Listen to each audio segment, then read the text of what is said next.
Good morning, good afternoon, good evening, good night.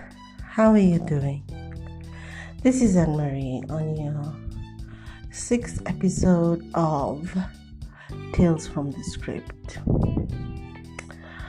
Well, today we're going to continue on the same trajectory as last episode. We're just going to gossip a little bit and conspiracy theorize because I do that really well. So you're going to have to forgive me. And also we're going to read the next installment of Erase and Rewind. I hope you're enjoying yourself. I hope these sessions give you a bit of distraction from, life is a mess. Life is a mess right now. We all know that. We're just trying to get through it. I was thinking today, we're busy thinking we just need to get through this thing and everything will be better. But seriously, since 2016, everything's just been getting worse, not better. So maybe we should just embrace this new normal and just go with it and just know that this is life now, right? And whatever happens, you just be like, oh, okay, so that's the new thing.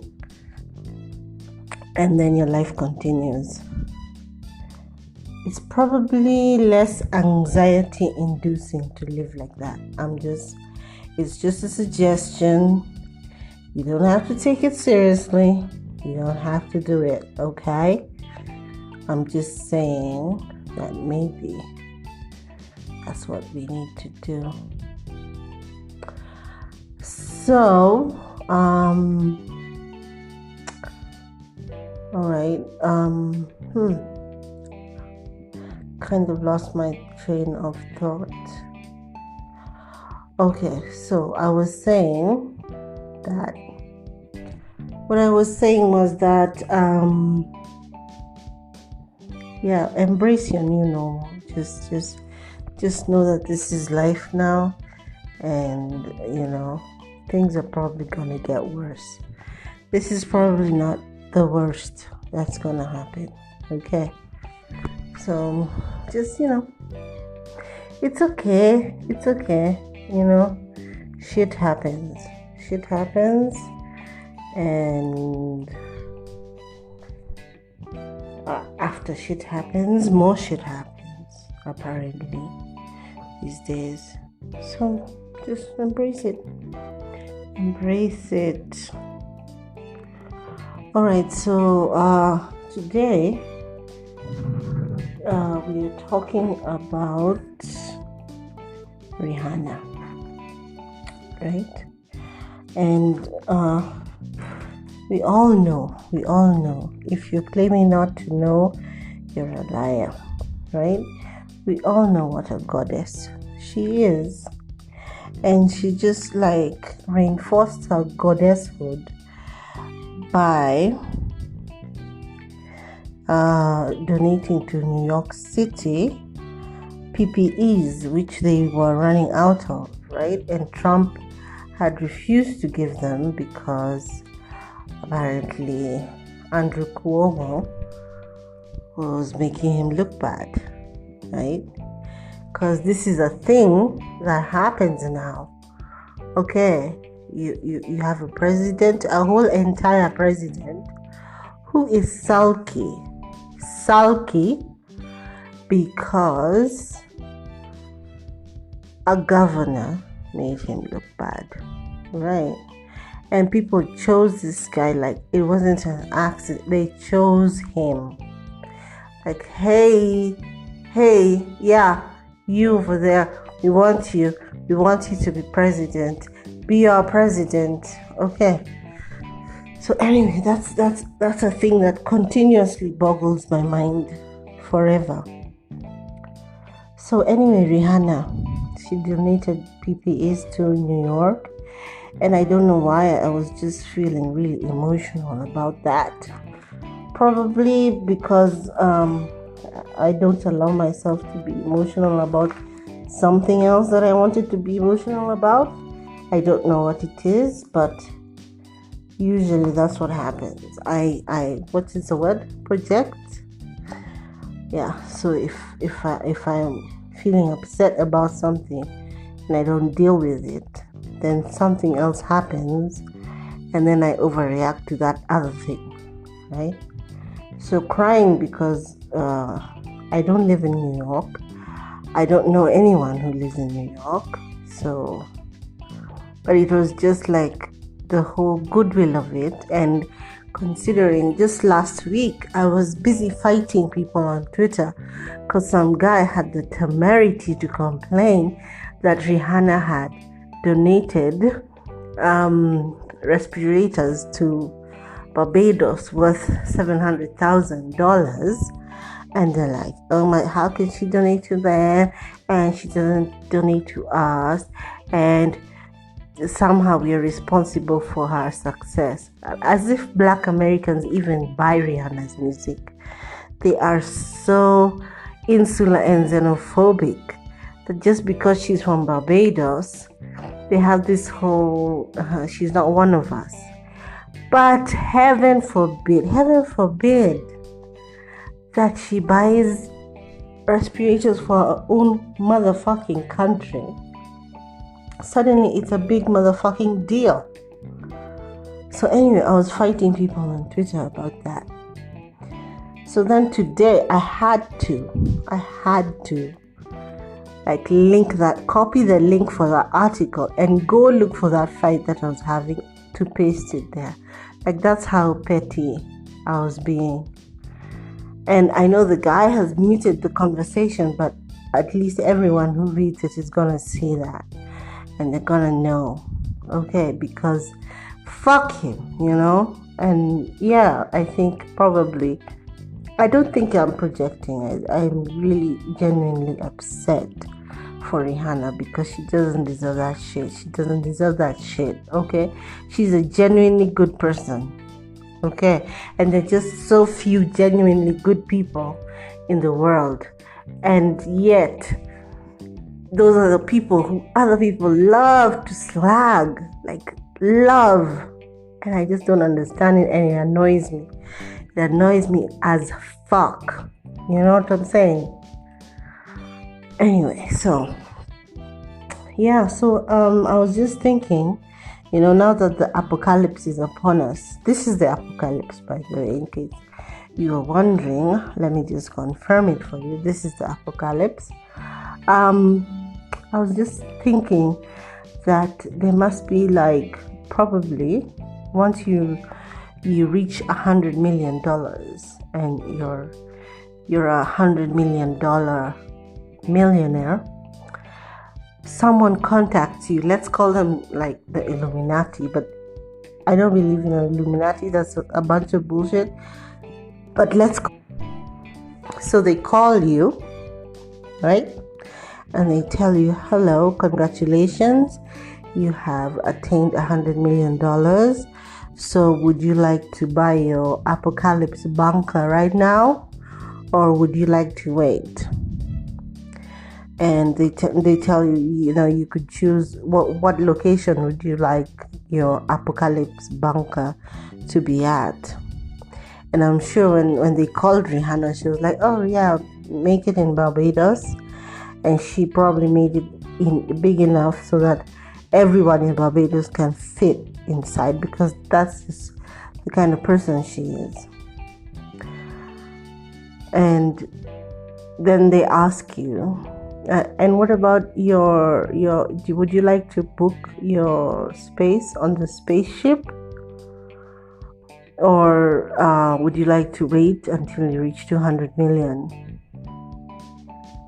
And I'm sure, I don't think Rihanna booked her space on the spaceship, but I'm sure everyone else did.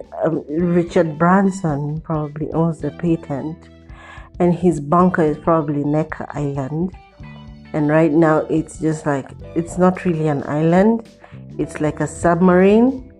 So if like we have an apocalypse where there's like earthquakes and tsunamis, he just like presses some buttons and the ground opens and everyone goes underground and it closes, and they just ride out the earthquake in there and the tsunami.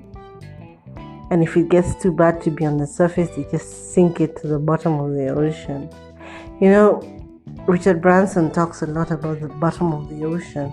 I bet he's been... Anyway, that's a conspiracy theory. Please don't go around saying that I told you that Richard Branson has a patent on the spaceship. Okay, because it's a theory, like it's a conjecture. Okay, it's not a fact. So, alright, so so spaceships, because I can just imagine when the apocalypse finishes, because it started, and then all of us on the surface are either zombies or we're walking around like full of radiation if you're not dead. But I refuse to be dead. I'll probably be full of radiation. Like they'll all come out and then they start the new world order. Because one thing this coronavirus apocalypse is teaching us is that everything is a social construct. Money is a social construct. Everything is just fake. It's all fake, man. Suddenly America has like $2 trillion to give everyone a check. Okay, last week they didn't know, like they can't give free healthcare because where will the money come from? This week they have $2 trillion to give guys just randomly. And last month there was no water. You can't get water in the tap. Suddenly everywhere has water. Everything is just fake. Everything is a social construct. We are all just victims of capitalism. And somebody needs to do something about that. I'm just saying. So back to Rihanna, because this is supposed to be gossiping and conjecture. We're not being serious today. And in the midst of saving the world, she was on Instagram Live. You know, everyone's doing music on Instagram Live now. So she was on DJ Spade, I think, his Instagram Live, and obviously, because Drake is the thirstiest creeper who ever creeped, he was on the live as well. He was commenting on the live and going like, trying to. So obviously he's like trying to speak like a Jamaican, like he usually does. Or should we say he was trying to speak like a Barbadian? Anyway, it was very sad. The whole thing was very sad. And Rihanna was like, give the guy some water. So I'm just wondering, first of all, yay for Rihanna. She managed to have a relationship which was not broadcast on Instagram by the people in the relationship. I mean, say what you will about Hassan, at least he kept his shit to himself. Okay, he did not try to embarrass her. He did not do embarrassing shit. He just was. He didn't do embarrassing shit, and he just was, and so was she. Right?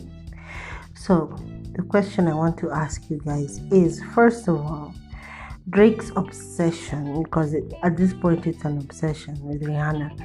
Are we saying it's cute or it's creepy? Because personally, I am leaning towards creepy. Okay? The guy's generally creepy, and this whole, oh God, Rihanna thing is just creepy. And then I was wondering, now that he's decided to be creepy again, does that mean his friendship with Chris Brown is over? Because let's face it, those two people, they bonded over the fact that Rihanna broke their hearts, and then as soon as she broke their hearts and she left them, they went out and had a slew of unprotected sex and got children as a result. As in, both of them, that was the trajectory. Rihanna broke up with them, and they went out, got pregnant. So now that Rihanna is single, does that mean that they're going to start fighting again? Because they are delusional enough to think that they have a chance. I really, really hope not, because surely it's 2020.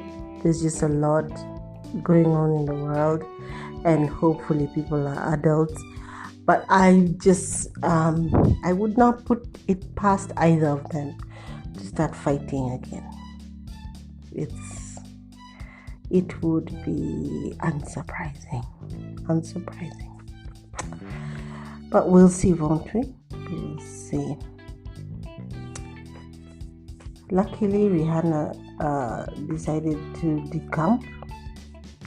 She's in London.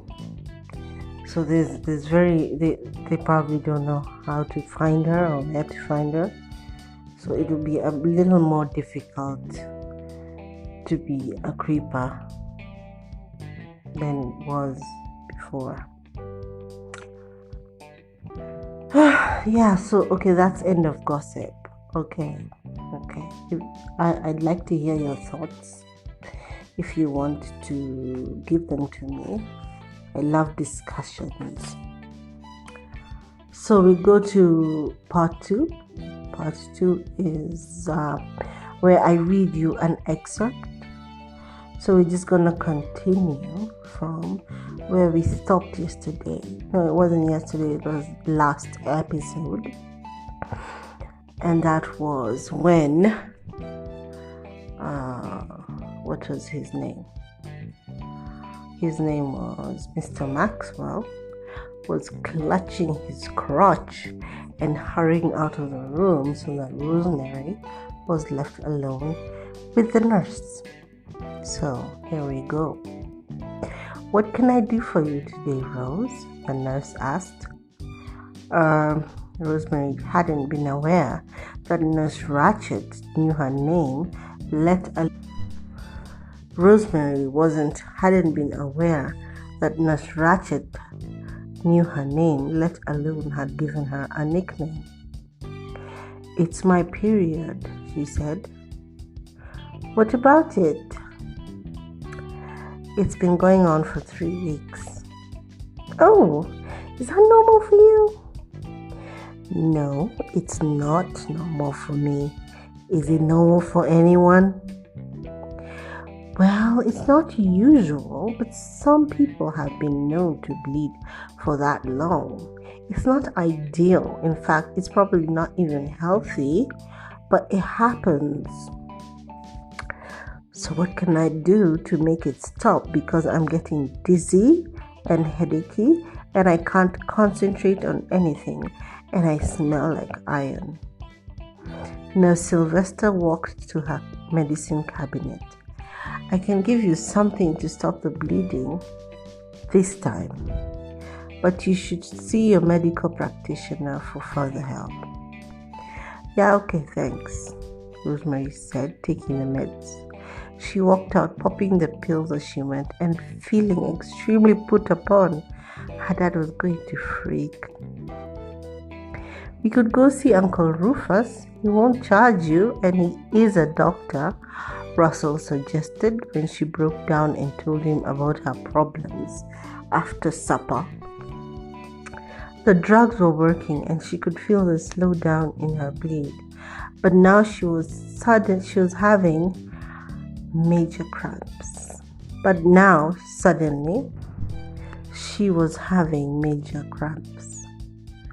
"Dad doesn't like Uncle Rufus. If he knew we went to him, he'd be pissed," she countered.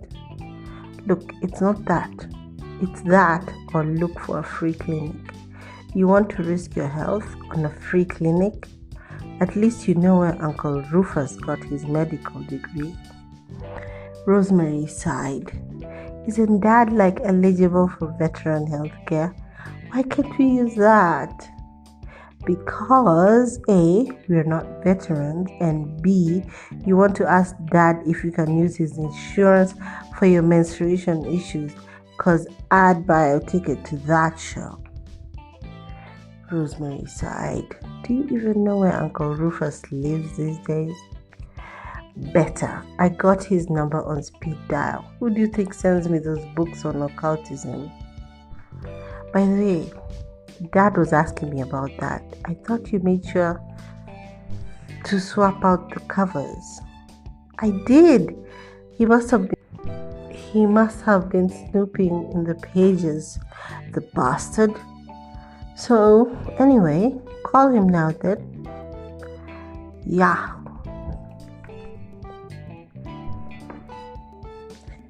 And so we come to the end of today's session. Have a good time, good night, good morning, good afternoon.